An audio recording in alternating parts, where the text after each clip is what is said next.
welcome to this edition of India Inc. 2.0. I'm Nayantara Rai. Today I'm coming to you from the Jindal Center, and my guest today is Abhyuday Jindal, the 29-year-old next gen at Jindal Center. He's of course OP Jindal's grandson, in charge of Jindal Stainless, and I'd like my viewers to know that right now I'm coming to you right outside the Jindal Center from a bus come RV where you are displaying all your products? Not all, but some of the products that we can actually transport easily to different communities, different centers, malls, to showcase what all is possible out of stainless steel. The basic idea is to go away from the myth that stainless steel is only used in utensils. Plates. There are many applications, this is one of the things that we're trying to do. So you can see these. This is more a hand grip which is there in metros, railways, all your poles. That's this is a metro seat that can be used in railway stations as well. They're using these, certain planters. Then we have now got into stainless steel kitchens as well. Okay. They are more and this is of course the stainless steel They are kitchen. more sustainable, easy to clean, zero maintenance. Life is almost 30 years of stainless steel kitchens. Okay. So we're just trying to create more awareness. There are so many benefits of this metal, and once people start using it, start getting to know more of the applications of it, the consumption will grow. I'm going to ask you a very cliched question, but I have to ask you this. You know, you're Mr. OP Jindal's grandson. Do you have steel in your blood? Like, are you obsessed with steel? Is that how you grew up? That is how we all grew up. I mean, if you see, our factories are right opposite our family house. So the minute you step out, you can see the factory, you hear the noise from the factory. Yeah. Since a kid, he has been taking me with him for factory visits, trying to make me understand, trying to explain the business since a very early age. So I have to say it's in our blood. Yeah, has any Jindal ever worked outside of the steel sector? No, it's not that we are forced to and we have to get into the steel sector. Our parents, our uncles have been very forthcoming and always supporting us to do whatever we want. We as members of the family feel that there is so much more to do, so much more to deliver, that we want to add our own bit of piece in the steel industry. So how old were you when you knew, yeah, this is it, I'm going to do steel, or was it understood like from the time you can remember? I mean, there was never any point. I was always nudged a little by my uncle, that this is what that is created for you. All my uncles actually, okay. Prithvi, Sajan, Naveen, all of them, that this is what has been created, you have to continue the legacy, you have to take it forward. But it wasn't that we have to do it. Okay. It was never a have to. My father was a lot more open. He never said that this is for you. He was always, please explore, please try to see what else is available. I would love for you to get into stainless and work and do this. But if you have other aspirations, you are more than welcome to do that. So you think you'll do stainless for the rest of your life? You're still very young. Stainless is one of the things that I'm going to do. I have definitely plans to diversify the group portfolio and get into other segments. But stainless is definitely going to be a big part of that. So how would you diversify stainless? Not diversify stainless, it would be diversify from the metal industry. Oh, from the metal industry. Yeah, I want to you could look at other metals? Not other metals, completely different from the metals. It's still in the pipeline right now, so maybe it's not the best time to talk about it. Next time you interview me, I'll have something ready. Oh, you already, I can make us not your first TV interview. You don't know how to follow the journalist, huh? But other than that, as of now, my focus is all stainless at the moment. We're already sort of diversifying into areas related to stainless, which is, we've got into long products. Being the biggest in the wider segment, we felt it was a natural extension that get into long products, and that is, last year we got into that. We've also ventured into the defense segment. Okay. But defense is more from the area of material supply. We have not invested anything. We have a very good R&D setup. We have all the equipments available right now to supply to the defense industry. So would it be a bit like offset? It's kind of an offset because we're not making the complete component, but we are supplying the materials for various components like your mine protective vehicles, mine trawls, some missile applications as well. So, you know, I remember when I was a rookie reporter, this is almost 10-12 years back, I came here and I interviewed your mother. That time she decided to, play with stainless steel for interiors and stuff like that. Is she still as involved? Do you still go to her, like her aesthetics? There are some of the products here that we have put which has come out of her workshop, and that has been her passion to really showcase the beauty or the art of stainless that is possible. Okay. So she has been working on that since I think you took her interview, that is when it started. Yeah. So it's been a great journey actually, and from there we've expanded into kitchens, we've expanded into SS water tanks now. Yeah, this is a water tank, right? Correct. So this is basically... I've never seen a stainless steel water tank, I will admit. This is something actually that we learned from Vietnam actually. There they have completely switched over to stainless steel water tanks because plastic is actually harmful, and when you reach a certain degree it starts melting, and that carcinogen goes into the water supply and eventually into the body as well. Yeah. So this is something that we learned in Vietnam, and they have almost 80 to 90% all households have SS water tanks now. Okay. So we're trying to introduce... Is it taking off in India? It's taking off. I think we're getting good traction. As soon as people are aware of the benefits, aware of how easy it is to clean, to maintain, it doesn't heat the water or cool the water very fast. It's good insulator. It's double insulated. So there are tremendous benefits of having this water tank. But Abhyuday, tell me what is this? Why do you have this in the first place and right outside your corporate office? This is actually, the basic thing is to create awareness. That is what is lacking in the country. And we have 4 of these all across the country. We're getting good traction, so we're planning to increase them as well. This is going to stop at communities, in malls, localities, different villages, towns as well, just to showcase what is possible, connect them with our sales team as well in case they want to buy certain products. It's all about creating awareness. If you see, the per capita consumption of stainless steel in the country is only 2 kgs, whereas the world average is 6 kgs. So we have a long way to go. And that is one challenge, one effort that I have taken on myself, is to really introduce or reintroduce stainless steel to India. Tell me something, how long have you now been at Jindal Stainless? 4 years. 4 years. So would I be right in saying that you have perhaps been instrumental in reviving the fortunes of JSL? You want to exit the corporate debt restructuring as well? I can't take the credit myself. It's been a complete team effort. I am learning more than adding value. But you literally jumped into the deep end, right? Yes, correct. So was it like a bottom down or a top up approach? So I mean, I had a very good journey before that. I worked with JSW for a year and a half when JSW was acquiring Ispat. Then I was with BCG for almost a year and a half. So these 2 completely different kinds of role gave me very good learning for me to jump directly in the deep end. Okay. It was more of a top-down approach. More of a top-down approach. With that, we're going to take a short commercial break, but stay tuned. You're watching the special edition of India Inc. 2.0. Welcome back. You're watching India Inc. 2.0. I'm Nayantara Rai, coming to you today from the Jindal Center, and my guest is the 29-year-old Abhyuday Jindal. Your grandfather, one of India's best-known industrialists, OP Jindal, you're armed with serious legacy. Are you conscious of that? Yes, I feel the pressure every day when I come to office actually, because we have a big picture of him which actually inspires and motivates me more than the pressure that I feel. Can you share with us any anecdotes that you might have heard growing up or whatever you may remember? So by the time I grew up, I spent a lot of time with my grandfather, but by the time I grew up, he became less of an industrialist, more of a politician.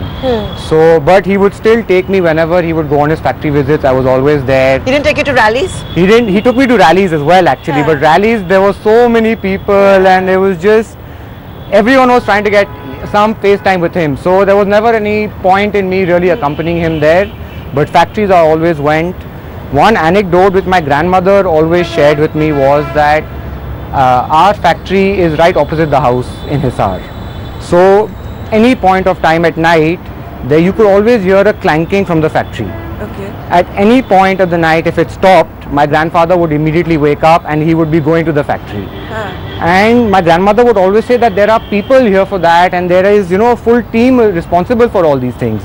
He said, this is my factory, I have to take care of it, I'm going to go and fix the problem. So he was very hands-on. Very hands-on. He loved working with machines.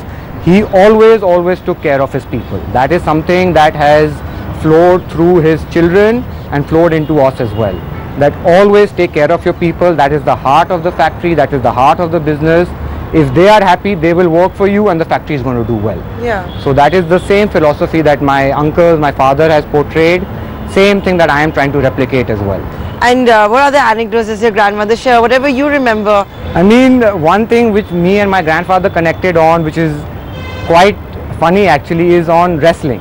Okay. He, as a kid, was always into kushti and those akhadas that you hear in Haryana, dangal. I mean, he loved going to see dangals and all this. So when I was growing up, I got into wrestling at that point, more like, you know, WWE coming on TV. Other than news, that was the only thing he would watch with me. Really? So it would be the news or it would be WWE that would be on because I'm sitting there with him. Wow. And he would always be excited and knowing that what's happening and who are the... Did you ever think that you were going to be a wrestler? No, never, never. It was always pure entertainment. Nothing that I had a passion or excitement for that. You know, you have said that obviously there's a serious burden being Mr. OP Jindal's grandson, and you clearly have a vision. Like right now you seem, if I may say so, obsessed by stainless steel. It's good to be obsessed by business as well. So when you look at Jindal Stainless, what would you say is your long-term vision for the company? So the long term is definitely to remain the market leader. We are the market leaders. We want to maintain that position. We have ventured into other segments as well. So like long products I already mentioned. Then the plan for stainless is really to take Odisha factory to 3.2 million tons. How much is it now? Right now it's 0.8. Okay, so you have a long way to go with this one. By end of this financial year we'll be at 1.1 million, and then in the next 3 years we plan to take it to 3.2 million tons. So how are you funding this if you want to, you know, increase this is capacity? Completely through, to taking it to 1.1 is completely through internal accruals. We're not taking any, we're not borrowing any further money. And even for 3.2 will only be, what we have done in Odisha is actually created a setup already available for 3.2. So the amount it took us to take it to 1.6, it will take us half the resources to take it to 3.2 and time as well. Is debt a dirty word now at Jindal Stainless? Debt is definitely something that we are working on, and we are reducing that each quarter by quarter. Are you confident of being allowed to exit the corporate debt restructure? No, we are completely, we have all the blessings from the banks that we will be out of CDR by the end of this financial year, and all our books are in regular accounts, and I think we are operationally performing very well right now. But going forward, would you be relying on debt, you think, or this has been a great learning exercise? I mean, to expand, definitely a debt will be a portion of it. But we will not be leveraging ourselves so much as we have in the past. Because I think this is a message that I think all of corporate India has had to learn with. Definitely, definitely. It's cyclical as well. It happens in every economy. Yes. You're also at a time, you know, very interesting times we talk about steel, all kinds of steel. I'm of course referring to the trade war that you're seeing between the US and China. Is India a fallout victim of that? Are we collateral damage? India is the biggest growing market, so everyone has eyes on it. With these quotas and FTAs and duties coming in place, definitely India is going to be the next sort of market everyone is going to focus on. And that is something that all companies, big, small, are already suffering. Okay.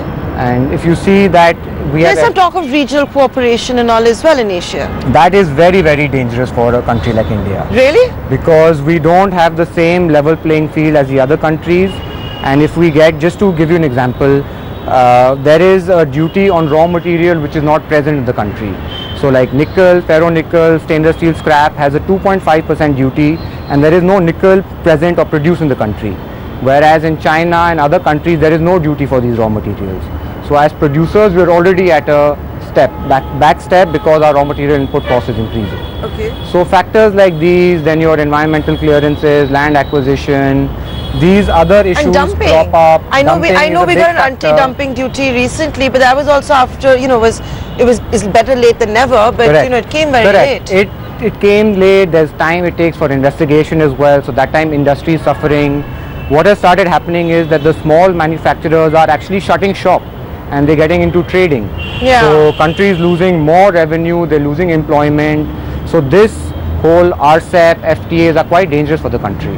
And do you think the government's listening, or now it's also in election mode, right? Like I would imagine this is all taken a back burner. I mean, we're working with the government and we hope that they will realize and they will do something about it. Abhyuday, before I take a short commercial break, I want to ask you, you do have family in politics, your grandfather was in politics. Do you have any aspirations to ever enter politics? Not as of now. I think it's better to concentrate on the business, grow the business, if the country needs me, I am there. Definitely. Have you ever dreamt about it? Have you ever talked about it? No, not really. I don't think so. I think I will leave it to the experts right now. When I'm well and ready and I feel I can take it, I will take up that challenge. I began this segment of the interview by asking you an anecdote about your grandfather. I'm going to ask you a very cheeky question.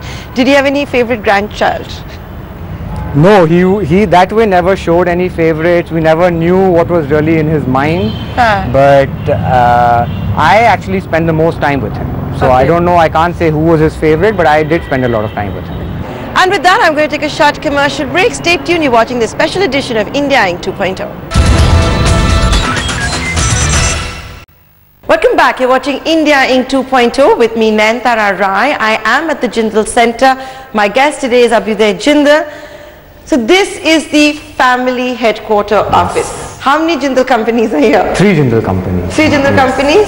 Jindal Saw, Jindal Stainless and Jindal Steel and Power. I asked you one cheeky question before the commercial break about your grandfather, if you had any favorite grandchild. I'm going to ask you a direct one. Do you have a favorite uncle? Favorite uncle? No. Again, I have learned so much from each and every one, and they have all been a part of my growth and development and my childhood that I love each one dearly. So, you know, as part of India Inc. 2.0, I have interviewed Parth Jindal that we did in Mumbai at the JSW corporate headquarters. Are you guys close? Very close actually. We are almost like brothers, if I can say. Yeah? So are you also into sports like him? I love playing You sports. told me wrestling, you told me. Wrestling was more of, as a kid, I was enjoyed watching. Now I'm more into tennis, more into basketball. I play tennis regularly, but I watch pretty much every sport that there is. Federer or Rafa? Federer for me. Right answer as far as I'm concerned. And one thing which I would like to thank Parth for is really getting me involved in Kabaddi. Okay. I mean, I was so excited and passionate about like seeing the people, the Indian sport of Kabaddi has picked up. And since they took over Haryana Steelers, I believe, I went for a few matches, and without a doubt, it is the most exciting sport to watch. Yeah? And I've been for practically every sport game in the world, and that is one of the most exciting ones. Kabaddi. Kabaddi I have seen. So would you maybe also look at it as a business opportunity if you're passionate about it and you've already got a close cousin doing it? Again, not that I have thought of any plans in that or any ideas in that, but wherever he needs my support, I will be there. So, you know, you also interned or worked with Mr. Sajan Jindal. Parth told me in that interview that for him the best thing that ever happened was going for a movie with his father, watching Three Idiots, because he could tell his father, I don't want to do engineering, this is not for me. Have you ever had any moments like that with the family?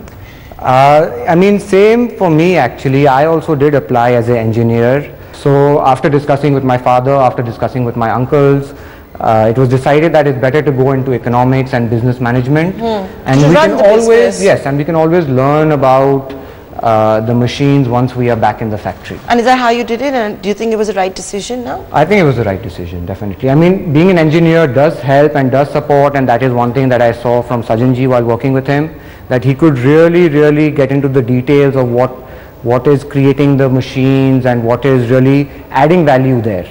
But I think I made the right decision. What is the best or the most important thing you learned at your time with Mr. Sajan Jindal? Take quick decisions. I think he is connected to the last mile, and I would always see him calling the person who is actually handling the issue or handling the problem, and he was very quick in taking decisions. Yeah. So that is something which is very important in business. And have you been able to enforce that, you think? I'm trying to. I think I'm still learning, and I have a long way to go before I can reach his or my father's level, but I am trying my best. What is the most important thing you've learned from your father? Is patience and resilience is very important.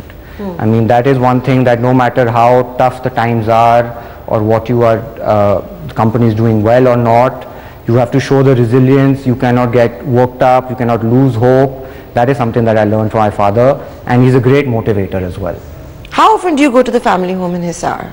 I go a lot because I take care of the Hisar factory, so I'm practically... Where you're rolling out new products as well? Yes, correct. So I'm there every second week, I'm there for a few days. And Odisha? Odisha is also once a month, I'm there for 3-4 days at least. You know, talk to the viewers of ET now, talk to the analyst community, the investor community, the retail shareholders that are watching you right now.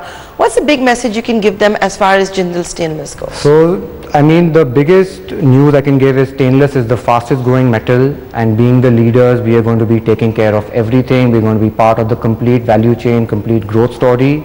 It's growing at almost 9.5 to 10%. Like I mentioned earlier, per capita consumption is 2 kgs. We want to take it to 6 kgs.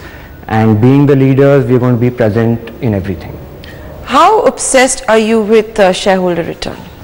I think that is one of the most important things and most important values that we can sort of work towards in any company. So how are you going to do that? We do have plans to sort of integrate our units in the future. We do plan to pay dividends as and when the factory does well. We plan to expand into newer segments, which will again get better revenue, better dividends to the shareholders. You decided to enter long products, which is what you're doing from Hisar. How did you zero in on that decision, and has it paid off? Well, the start actually came that a lot of our international customers, because of the quality products we supply and domestic as well, wanted us to get into long products. It was a natural extension. We are there in every aspect of the wider series. So we thought that long product would be the next best step for us to get into. But tell me, does the family talk to each other, like, so that you don't overlap? Is that a very conscious decision? I mean, because the stainless steel industry is very different from the steel industry, there is not so much that we need to discuss with each other.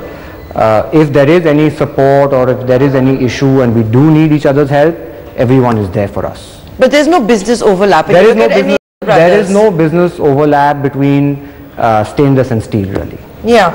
Was that the vision of your grandfather? Was that something he decided? That is something that was decided way before my time, and I think he planned it very well, because each brother works and helps each other so well that we are one big happy family. Yeah, because I think 2 examples are always cited when it comes to good succession planning. One is the Jindal case, and the other one is the Goenka brothers, Sanjeev Goenka and Mr. Harsh Goenka. These are the 2 examples that, at least in these schools, are taught, right? Do you hear about that? No, I mean, I have experienced it, so definitely I think it's truly commendable what my grandfather did. What about your grandmother? Like, do you want to share some experiences with us, anecdotes with us? I mean, she's one of my favorite people. And more than my grandfather, I actually spent time with my grandmother, because my grandfather was traveling a lot and he would be all over. Does she have a favorite grandchild? She never lets us know as well. She is, I mean, so amazing that she gives so much love to everyone that we really cherish her. She must have shared a lot of stories about Mr. OP Jindal. She has shared tremendous stories. Because she saw it all being built from scratch. She saw it built from scratch. She saw that how much actually hard work he had to put in, how many tough times they went through, and the kind of resilience that he showed is what she keeps trying to tell me, that you have gone through a tough time, but that doesn't matter. You look at your grandfather, you look at your father, and you can do it as well. So she's a huge motivator. She's a huge support for me. And with Abhyuday, I'd like to thank you so much for this interview and for being so candid. Thank you. Thank you.